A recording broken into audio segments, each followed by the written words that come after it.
Hello friends and welcome back to my channel. Today I'm going to show you how to create this really easy garland, which is felt and a few household items you probably have at hand. Now this garland is a no-sew garland. So what I used some red and white felt, and I have some scissors and hot glue, ribbon, twine, and letters. Now this template, I will leave it below. All you have to do is print it out and use it, trace it onto your felt. Now I use a Sizzix die for these letters, but you could also use heat transfer vinyl or alpha stickers.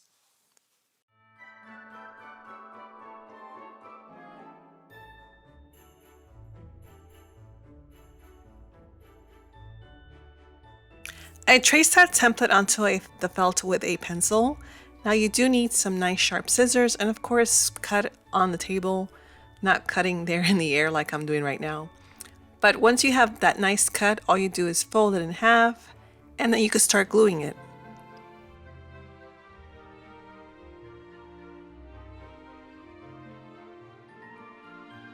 You only need hot glue on one side and then you just put it over.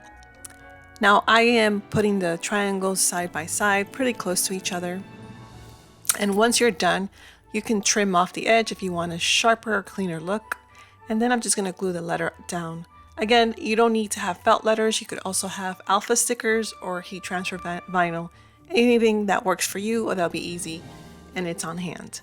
Now, in case you're wondering, this twine, I did get this from Michael's. It's a very thick, nice twine, and it was just perfect for the colors and the occasion. And then this end loop, I did do a loop just because I needed to hang on the tree. Now this simple garland is done. Merry is one word and Christmas is the other, so I did do them separately.